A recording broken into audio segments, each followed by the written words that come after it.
अस्सलाम वालेकुम। क्या हाल चाल है सब दोस्तों के? ठीक ठाक हैं, खैर खैरियत से हैं। आज का टॉपिक बहुत ख़ास है, ख़ास तौर पर उन लोगों के लिए जिन्होंने घरेलू पैमाने पे मुर्गियां रखी हुई हैं या वो पोल्ट्री का कोई बिज़नेस कर रहे हैं।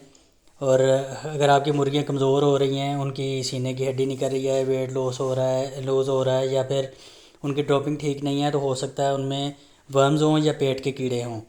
आज मैं आपको लाइव दिखाऊंगा कि बीट में वर्म्स कैसे नज़र आते हैं और उनका कंप्लीट इलाज भी बताऊंगा। सबसे पहले आप ये देख सकते हैं कि इस बीट में सफ़ेद धागे जैसी चीज़ नज़र आ रही है, ये वर्म्स हैं। नॉर्मली हेल्दी मुर्गी की बीट सॉलिड और ब्राउन होती है, लेकिन अगर बीट पतली हो, स्मेल ज़्यादा हो या उसमें वाइट वर्म्स नज़र आएँ तो इसका मतलब है कि मुर्गी के पेट में कीड़े हैं। और अब ये आप बात करते हैं कमज़ोर मुर्गी की निशानियों की। उसका वज़न कम हो रहा होगा, फीड कम खा रही होगी, फीडर उसके रफ़ हो रहे होंगे और सुस्त रहती होगी, ज़्यादा एक्टिव कम होगी और अंडे की प्रोडक्शन भी कम हो जाएगी। कभी कभी पिछले हिस्से का गंदा रहना भी इसकी निशानियों में से एक होता है। अगर आपकी मुर्गी में ये साइंस हैं, 90% चांस है कि वर्म्स का इशू है। अब इसका जो ट्रीटमेंट है वो मैं आपको बताता हूँ। टैबलेट या सिरप, आपने जेंटल जो है ना, वो टैबलेट ले लें या वो सिरप ले लें, दोनों फॉर्म में आप यूज़ कर सकते हैं।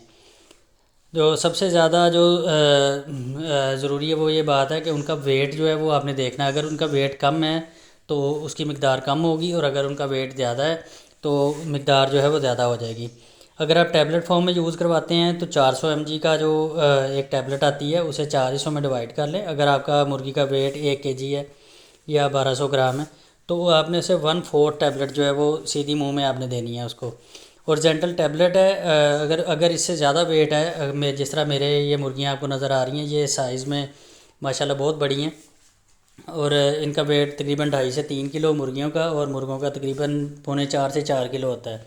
तो मैं इनको पूरी गोली एक दे देता होता हूँ। और अगर जेंटल सिरप यूज़ करवाते हैं तो 1 मिलीलीटर पर बर्ड आप देंगे अगर आपकी मुर्गी का वज़न 1 kg है या 1 kg से कम है। छोटे चूज़ों के लिए 0.5 ml इनको डायरेक्ट आप दे सकते हैं। सिरप को जो है वो सीधा ड्रॉपर से पिला दें, पानी में मिक्स करके भी दे सकते हैं, लेकिन इंश्योर करें कि हर बर्ड जो है वो पी ले। डिवर्मिंग सुबह खाली पेट करना जो होता है वो बहुत बेस्ट होता है। 10 से 14 दिन बाद आप दोबारा रिपीट करेंगे तो जो पीछे बाकी बचे हुए थोड़े बहुत वर्म्स होंगे वो भी निकल जाएंगे। ट्रीटमेंट के बाद पानी जो है वो बिल्कुल साफ़ जो है वो पानी इनको देना है।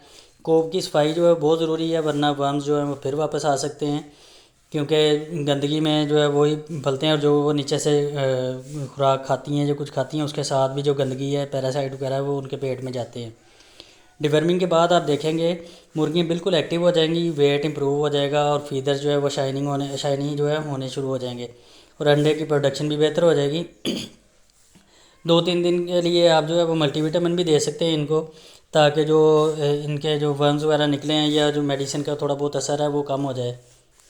अगर आपको वीडियो पसंद आई है और इन्फॉर्मेटिव है तो लाजमी लाइक भी किया करें और सब्सक्राइब भी किया करें। आपकी सपोर्ट जो होती है वो हमारे लिए बहुत ज़्यादा मायने रखती है, तो इसीलिए हम वीडियो बनाते हैं ताकि हमारे साथ साथ आप सब के लिए फ़ायदेमंद हो जाए। अपना ख्याल रखिएगा, दुआओं में याद रखिएगा। अल्लाह हाफिज़।